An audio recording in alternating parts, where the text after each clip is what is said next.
کوئی تو آپ کے پاس ہونا چاہیے تھا نا کہ کوئی تو بتائیں کہ کہیں کوئی تصویر دکھائیں کہ ہاں جی آپ، کیونکہ اب تو آپ کے پاس سی سی ٹی وی کیمراز ہے، آپ تو سب کو دکھا سکتے ہیں.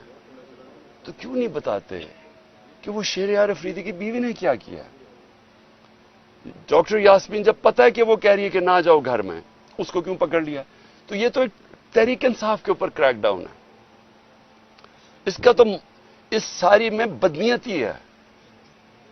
یہ ہے ہی نہیں پاکستان کے اندر قانون قائم کرنے کے لیے نہیں ہو رہا. یہ اس پارٹی کو کرش کرنے کی کوشش کر رہی ہے، اور یہ ابھی نہیں، یہ پہلے سے کوششیں چل رہی ہیں. جب میرے اوپر 150 کیسز ہو گئے ہیں، اب 150 4 کیسز میرے اوپر ہوئے جب میں جیل کے اندر بند تھا، نظر بند تھا، مجھے تو پتہ ہی نہیں کیا ہو رہا ہے. 4 کیسز میرے اوپر تب کر دیے. تو اس طرح کا جو بھی تحریک انصاف ملے اس کے اوپر یہ جو ایکشن کر رہے ہیں، اور جس طرح کا یہ ایکشن کر رہے ہیں، میری یہ ایک جو بھی یہ فیصلے کر رہے ہیں ان کے لیے ان کو میں ایک اپنا رائے دینا چاہتا ہوں کہ دیکھیں کبھی بھی پولیٹیکل پارٹی ایسے ختم نہیں ہوتی. یہ جو بھی یہ کروا رہا ہے، اس کے پیچھے جو بھی سوچ ہے، اس کو یہ سمجھ نہیں آتی کہ ایک نظریہ ہوتا ہے، وہ لوگوں کے دلوں میں چلا جاتا ہے. وہ آپ ڈنڈے مار کے جیلوں میں ڈال کے کبھی بھی نظریہ کرش نہیں کر سکتے. جب آزادی کی موومنٹ چلی انگریز کے خلاف، کتنے لوگوں کو جیلوں میں ڈالا، کتنا ٹائم کیا ہو گیا، آخر میں نہیں رکی کیونکہ لوگوں کے دلوں میں چلی گئی تھی. آج حقیقی آزادی یہ نظریہ لوگوں کے دلوں میں چلا گیا. لوگ جو یہاں کھڑے ہو کے مار کھاتے ہیں، ٹیئر گیس لیتے ہیں، ان کا ذرا مقابلہ کرے جو وہاں انہوں نے ریڈ زون کے اندر وہ جمع کیے تھے لوگ چیف جسٹس کے اوپر پریشر ڈالنے کے لیے، پیسے دے کے ان کو لے کے آئے. انہوں نے کہا جی کسی کو پتہ ہی نہیں وہ پہنچا کیوں ہے. پھر ان کی آفیشیل مدد کی جا رہی ہے، ان کو فیسیلیٹیٹ کیا جا رہا ہے، کھانے دیے. شکر ہے دوسرے دن کا دھرنا نہیں اس نے کہہ دیا کیونکہ ساروں نہیں بھاگ جانا تھا تب تک. تو یہ جذبے سے ہوتی ہیں چیزیں. نظریہ جو ہوتا ہے وہ خریدا نہیں جا سکتا، نہ ڈرایا جا سکتا اس کو. لوگ کھڑے ہیں سارے. میں سنتا ہوں جی آج ایک اور کسی نے اور ریزائن کر دیا تو اور پی ٹی آئی چھوڑ رہا ہے. مجھے ترس آتا ہے دیکھ کے ان کی طرف. وہ بیچارے ان کی شکلیں دیکھیں کہ کس پریشر میں وہ ریزائن کیے ہیں، کس طرح کا ان کے اوپر پریشر ڈالا جا رہا ہے، بزنسز کے اوپر پریشر ڈالا جا رہا ہے. تو کیا ان کو سمجھ نہیں آ رہی جو یہ کروا رہے ہیں کہ اس سے نہیں پارٹی ختم ہونے لگی بلکہ لوگوں کا غصہ بڑھ رہا ہے، ووٹ بینک بڑھتا جا رہا ہے پارٹی کا. کیونکہ لوگوں کو نہیں سمجھ آ رہی کیا ہے. دیکھیں آپ ڈنڈے مار کے، خوف زدہ کر کے، بھیڑ بکریوں کو تو جو مرضی کروائیں کر دیں گے. انسانوں سے یہ نہیں کیا جا سکتا. انسانوں کے دل اور دماغ کی گیم ہوتی ہے، ہارٹس اینڈ مائنڈس.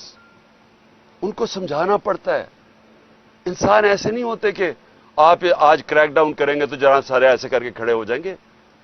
جانور نہیں ہیں، اس سے کوئی فرق نہیں پڑنا، بلکہ یہ اور زیادہ ایسے ہے کہ آپ جس طرح دباتے ہیں یہ سپرنگ ہوتا ہے، یہ اور تیزی سے اوپر آ جاتا ہے. مجھے جو کالیں آ رہی ہیں، بیچارے چھپے ہوئے ہیں لوگ، ہمارے کارکن بھی چھپے ہوئے ہیں، ہر کسی کے گھر چھاپے پڑ رہے ہیں، اور وہ حرکتیں کی جا رہی ہیں جو اس ملک کی تاریخ میں کبھی نہیں کی گئیں. کبھی ایسی کی نہیں گئی حرکتیں کہ لوگوں کے گھروں میں جا کے سارا گھر توڑا جائے، عورتوں کو ذلیل کیا جائے. ایسے کبھی پاکستان میں نہیں ہوا. پاکستان چھوڑے دنیا میں کہیں نہیں ہوا.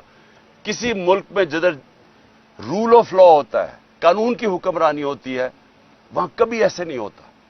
بلکہ جنگل کی حکمرانی یعنی جنگل کا قانون بھی، ادھر بھی میں نے کبھی ایسی چیزیں نہیں سنی جو اب ہو رہی ہیں. صرف خوف پھیلایا جا رہا ہے. یہ خوف کے ذریعے لوگوں کو غلام بنانے کی کوشش کی جا رہی ہے. یہ کامیاب نہیں ہوگی.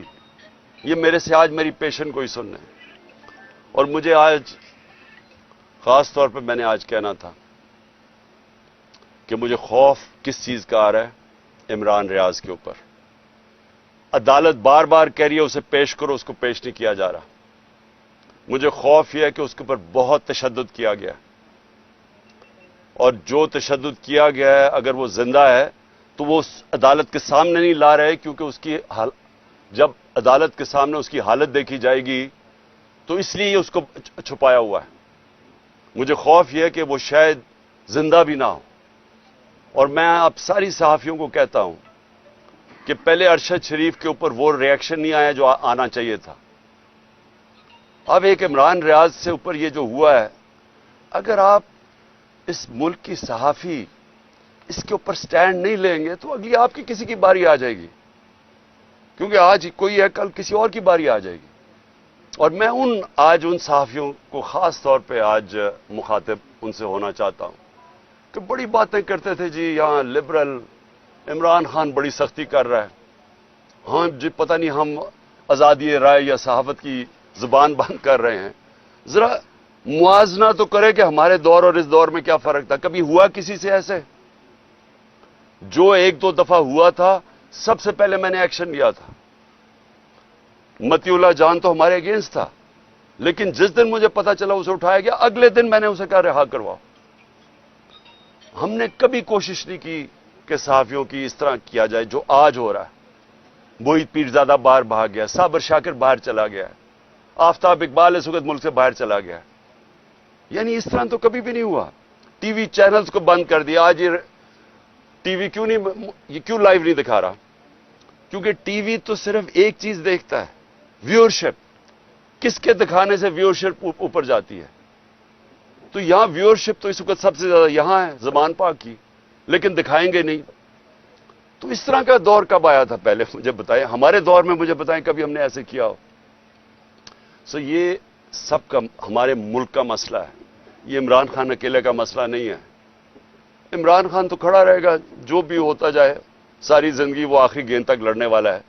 لیکن میں اپنی قوم کو بتا رہا ہوں کہ یہ جدھر حالات جا رہے ہیں، یہ سارے آپ کے بچوں کا مستقبل تباہ ہو رہا ہے، یہ تباہی کی طرف جا رہا ہے۔ اور جتنا یہ ہم چپ کر کے سہتے رہیں گے جو ظلم ہو رہا ہے کہ اچھا جی تحریک انصاف کے لوگوں پہ ظلم ہو رہا ہے تو ہمیں تو نہیں ہو رہا، یہ آپ سب کی باری آئے گی اینڈ میں۔ جس ملک کے اندر حقوق ختم ہوتے ہیں، جس ملک میں بنیادی حقوق فنڈامنٹل رائٹس ختم ہوتے ہیں، سارے انسان طاقت کے غلام بن جاتے ہیں۔ جو طاقتور ہے وہ قانون سے اوپر چلا جاتا ہے، باقی انسانوں کے لیے کوئی قانون نہیں ہوتا ان کی حفاظت کرنے کے لیے جو آج ہو رہا ہے۔ لڑکوں کو اٹھاتے ہیں، کوئی پتہ نہیں کیوں اٹھا رہے ہیں، صرف یہ کہ تحریک انصاف کے ساتھ ہے، پکڑ کے جیل میں، وہ وہاں سے باہر نکلتا ہے، اس کے بعد جناب اس کے اوپر ایک دم کوئی پولیس اٹھاتی ہے، کوئی اور اس کے اوپر ایف آئی آر پھر جیل میں ڈال دیتی ہے۔ اور گرمی میں بچارے ہمارے کارکن اس گرمی میں اندر بھرے ہوئے ہیں جیلوں کے اندر، کئی جو ہمیں میسیجز آ رہی ہیں ان کو نہ کھانا دیا گیا ہے، ایسے جانوروں کی طرح ان کو رکھا ہوا ہے۔ ہمارے وکیل اس کے پوری کوشش کر رہے ہیں، لیکن اتنی تعداد میں لوگوں کو اٹھایا کدھر تک وہ پہنچے۔ لیکن اس سے جو بھی یہ کر رہا ہے، اس سے میری آج یہ بات یاد رکھ لینا، اس سے پارٹی کا ووٹ بینک بڑھے گا، پارٹی مضبوط ہوگی، کمزور نہیں ہوگی۔ جو بھی چھوڑ کے جا رہے ہیں، جب ایک پارٹی کا 70% پاکستان میں اس سے زیادہ ووٹ بینک ہو، اس کو کیا فرق پڑتا ہے کون آئے کون جائے؟ لیکن ان لوگوں کے اوپر کس طرح کا پریشر ڈالا ہوگا جو بےچارے شکل بنائے، رونے والی شکل ہوتی ہے، ٹی وی پہ کہہ رہے ہوتے ہیں کہ جی ہم چھوڑ کے جا رہے ہیں، ان کی شکل سے نظر آ رہا ہوتا ہے کہ پیچھے بندوق رکھی ہوئی ہے سر کے اوپر کہ تمہاری بسنس بند کر دیں گے یا کر دیں گے۔ تو اس سے پارٹی تو نہیں ختم ہونے لگی۔ اوکے جی خان صاحب یہ بتائیے گا کہ ایک بیٹا خان صاحب این آر او حکومت یہ کہہ رہی ہے کہ آپ ان سے این آر او ڈیمانڈ کر رہے ہیں، وہ کہہ رہے ہیں کہ ہم این آر او نہیں دیں گے، آپ کو ایک جہاز دے دیں گے ملک سے باہر جانے کے لیے۔ دوسرا یہ بھی بتائیے گا، آج کہا جا رہا تھا آپ کو کچھ 2200 کے قریب دہشت گردوں کی لسٹ دی گئی ہے، ذرا آپ شیئر کر دیں۔ مجھے صرف 8 لوگوں کے نام بتائے گئے ہیں، کوئی 2200 لوگوں کا میرے پاس لسٹ نہیں آئی۔ اور میں نے ان کو یہ ضرور کہا ہے کہ کیونکہ کبھی بھی ہم نے